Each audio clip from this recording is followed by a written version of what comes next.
Assalamualaikum warahmatullahi wabarakatuh. Ya Allah, aku pasrahkan diriku sepenuhnya pada saat ini kepada penguasa langit dan bumi. Kalau aku salat selama ini atau aku ibadah, ya Allah. Oke guys, balik lagi kita membuat sebuah video. Yang pertama ya, kita akan mendiskusikan tema hakikat sholat dan kewajiban serta dispensasi ibadah bagi orang yang sakit dalam Islam. Perkenalkan, nama saya Hendra Kurniawan dan Dan saya Saudara Haji Praitno. Kami berdua dari Prodi Teknik Sipil. dan kami kelompok 9. Tunggu bro, kita akan membicarakan tentang hal yang religius. Ada baiknya kalau kita ganti baju dulu bro. Ini bajunya masih kurang sopan kayaknya. Gimana kita kalau ganti baju dulu bro? Oke, siap. Kita ganti dulu. Oke guys, kita balik lagi. Udah rapi, udah siap membicarakan tentang hakikat sholat dan kewajiban serta dispensasi ibadah bagi orang sakit dalam Islam. Oke. Berhubung kita sudah rapi, kita seperti santri-santri. Amin, insya Allah. Nah, untuk pertama ya, kita hakikat sholat. Apa sih itu hakikat sholat bro? Iya, apa sih hakikat sholat secara bahasa? Menurut hakikat itu kan berarti pengertian sholat kan bro? Iya, benar. Nah, untuk secara bahasa itu gimana sih? Oke, hakikat sholat secara bahasa bisa diartikan sebagai berdoa. Namun secara hakikat, sholat itu gerakan yang diawali dengan takbir dan diakhiri dengan salam. Tentunya dengan petunjuk dari Nabi Shallallahu Alaihi Wasallam. Oke. Berarti secara bahasa seperti itu ya? Iya, secara bahasa artinya berdoa. Berdoa. Tapi kan sholat itu sebenarnya itu kan memang salah satu ibadah dari umat Islam. Iya. Dan itu hukumnya wajib yang jelas. Yang ya? wajib bagi setiap yang mengaku sebagai muslim. Tapi pertanyaannya gini bro, sekarang itu kayaknya orang itu sholat tuh menganggap sepele. Padahal itu kan dosa yang begitu besar. Iya. Bahkan lebih besar dari zina. Iya. Bagaimana menurut sampean itu?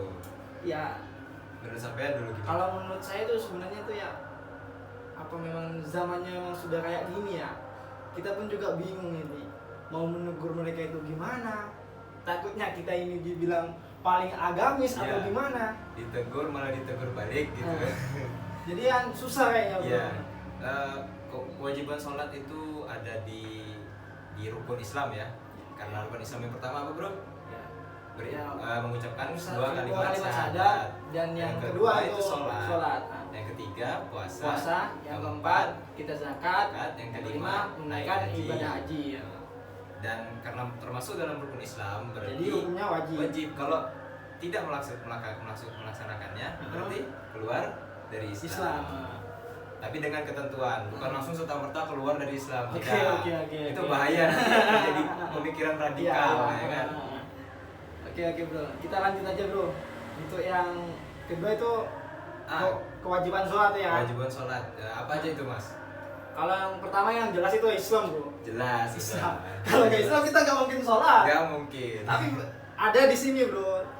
Kebanyakan di sini itu ada bahasa kayak gini. Gimana itu? Ada Islam KTP. Wow, gimana itu bro? Ya KTP Islam ya. apa Islam itu yang hanya di KTP-nya aja bro Islam. Sedangkan Islam itu kan kita harus mengerjakan yang rukun Islam itu. Iya, harus dikerjakan. Ya itu kan ya bro yang Yang kedua itu adalah sudah akil balik atau sudah dewasa. Oke. Jadi anak yang di bawah umur sekitar beberapa ulama berbeda pendapat. Kalau yang di bawah 7 tahun belum diwajibkan, yang sudah di atas 7 tahun sudah diwajibkan untuk sholat. Dan kalau tidak mau sholat itu dipukul, dan dipukulnya bukan menyakiti tapi untuk mengingatkan saja pakai lidi yang kecil gitu. Yang ketiga apa bro? Yang ketiga itu ya berwudu lah, jelas lah. Ya. Nah, itu merupakan syarat untuk melakukan sholat itu. Karena harus bersih ya. Iya. Menghadap Allah itu harus bersih. Tapi terkadang itu juga saya bingung itu bro. Misal gini bro, itu kan berwudu ya kita berwudu. Sedangkan pakaian yang kita pakai itu kayak kita habis, misal kita kuliah itu kan kita kan nggak tahu itu kotor itu apa najis apa enggak. Iya. Itu yang jadi masalah juga. Iya betul. Aku juga sempat pikir itu gimana ini, apa kita sholat kita itu sah atau tidak itu. Kalau sholat misalnya kita ragu-ragu ini terkena hadas kecil atau hadas besar, kita ambil yang berhati-hati saja bahwa ini terkena hadas besar dan harus diganti. Jadi kita lebih tidak was-was gitu. Ya. Apakah ini kena Iya. atau enggak? Akhirnya Berarti- sholatnya nggak khusyuk. Berarti kita intinya itu harus wajib ya. Harus wajib, ya. Wajib dan itu tidak was-was pikiran ya. Ya, tidak was-was. Oke. Terus yang Yang keempat keempat itu? tidak dalam hadas besar, yaitu misal kita habis berhubungan suami istri atau mimpi basah, kita harus mandi besar namanya. Kita balik lagi guys. Eh, Berhubung Azan sudah azan selesai. sudah selesai, ya kita lanjut lagi. Sebentar saja. Tadi pada poin tidak dalam hadas besar sudah selesai kita jelaskan. Sekarang masuk pada waktunya itu gimana, bro? Kalau untuk waktunya ini lagi bro. Ini kadang ini waktu itu sholat itu yang sebenarnya yang baik itu kan setelah azan kita langsung laksanakan sholat. Sebenarnya kan sholat itu sebenarnya itu kan panggilan. kita. Gila. Langsung kita panggilan menghadap yang ke Maha Kuasa gitu. Ya. Tapi kebanyakan orang itu kenapa banyak orang yang sholatnya itu di akhir-akhir itu. Nah, itu nggak boleh mengakhiri sholat itu. Kan yang paling itu yang paling tidak boleh itu sebenarnya itu tidak boleh menunda-nunda sholat. Ya, Itu yang tidak boleh tidak juga. boleh. Dan masuk pada waktunya juga bisa berarti nggak boleh sholat asar di sholat duhur. Nah, iya itu. Kecuali digabung misalnya. Ya, di jamaah itu ya. Jamaah. Bisa Apalagi berjalan jauh ya gitu ya. sholat asarnya jam 5 subuh. Itu nggak boleh. Ya. Oke. Untuk yang Selanjutnya itu menutup aurat ya. Tentu kalau sholat harus sopan karena kita menghadap Allah Subhanahu Wa Taala. Menutup aurat bagi laki-laki itu wajib bagi laki-laki maupun perempuan. Maksudnya menutup aurat bagi laki-laki itu tidak memakai pakaian yang ketat, ya memakai seperti sarung ini, Ya. pakai baju longgar. Iya. Dan bagi wanita menutup auratnya itu wajah tidak boleh ditutup karena wajah bukan bagian dari aurat dan telapak tangan juga bukan bagian dari aurat. Selanjutnya sholat harus menghadap kiblat. Gimana itu, bro? Nah, untuk kiblat itu kadang kiblat itu persepsinya orang itu ada yang menganggap itu kiblat itu barat, bro. Sebenarnya Ya. kiblat itu bukan barat kan? Karena bumi itu bulat. Bulat apa datar sih? Itu perdebatan yang lain ya. Lain itu ya. Mohon maaf kalau nggak bisa menjelaskan di sini. Gimana itu menghadap kiblat? Ya, yang menghadap kiblat itu kan sebagai apa ya? Patokan ya. Patokan kita supaya nggak kita- bencar-bencar soalnya. ah. Ntar masa dalam masjid ada yang ngadap utara, selatan, kan nggak menyatu Hmm. gitu. Oke, selanjutnya memiliki niat. Niat itu letaknya dalam hati. Di awal sholat kita harus niatkan. Kita niat untuk sholat. Jangan kita ke masjid niatnya bukan untuk sholat, untuk dapat nasi bungkus misalnya di Jumatan. Ya, itu. Bisa merusak niat. Bisa merusak Selanjutnya. niat kita ya. Oke, lanjut lagi. Lanjut lagi ya, yang terakhir ya. Dispensasi sholat bagi orang yang sakit dalam Dalam Islam. Islam. Jadi gimana ini, bro? Dispensasinya orang yang kurang akal apa Ya, masuk? Enggak gini bro. Sebenarnya dalam arti kata itu dispensasi sholat. Dispensasi ini kan kayaknya dikasih keringanan gitu. Ya betul. Bagi sholat bagi orang yang sakit. Tapi kan sebenarnya setahu saya ya. Iya. Mohon maaf ini kalau saya ini salah juga. Iya, Soalnya sama-sama pengetahuan kita itu masih dangkal untuk Iya. masalah sholat ini ya. Dispensasi sholat itu sebenarnya saya rasa itu tidak ada itu.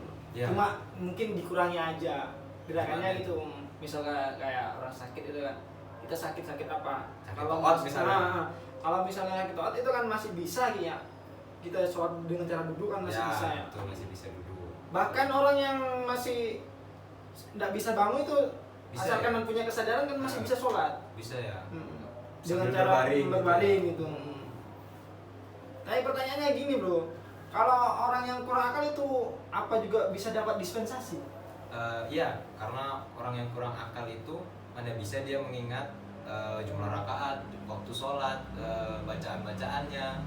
Dan orang gila itu juga mendapat keringanan syariat seperti tidak dibebankan baginya zakat, tidak dibebankan baginya sholat, puasa dan lain sebagainya karena dia akalnya udah tidak ada, tidak bisa lagi Berfungsi ya? berfungsi. Karena salah satu syarat menjadi seorang Islam adalah berakal. Berakal ya. Iya. Dan yang kedua Ya yang kedua tuh orang yang sakit parah dan menular. Oh, seperti COVID kemarin itu ya bro. Ya, yang berapa tahun, 2 tahunan ya 2 itu tahunan, ya. iya. Lumayan itu bro, Lumayan. ya itu bro. Kita itu semuanya ibadah kita dibatasi itu. Tidak boleh kumpul-kumpul Tidak itu. boleh. Jadi Jadi ya mungkin ya dispensasinya itu sholat di rumah. bagi di rumah itu ya. walaupun sehat gitu. Walaupun sehat. Ya. Bahaya kalau keluar. Ya mungkin sekian. Ya dan mungkin terima sekian kasih. ya, mungkin materi yang bisa kami berikan. Karena kami bukan ustadz, jadi Kami sedikit. kan Ustaz, mungkin itu saja. Ya.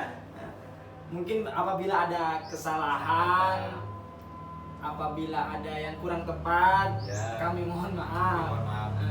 Sebenarnya. Wabillahi taufiq wal hidayah. Hidayah. Assalamualaikum warahmatullahi wabarakatuh.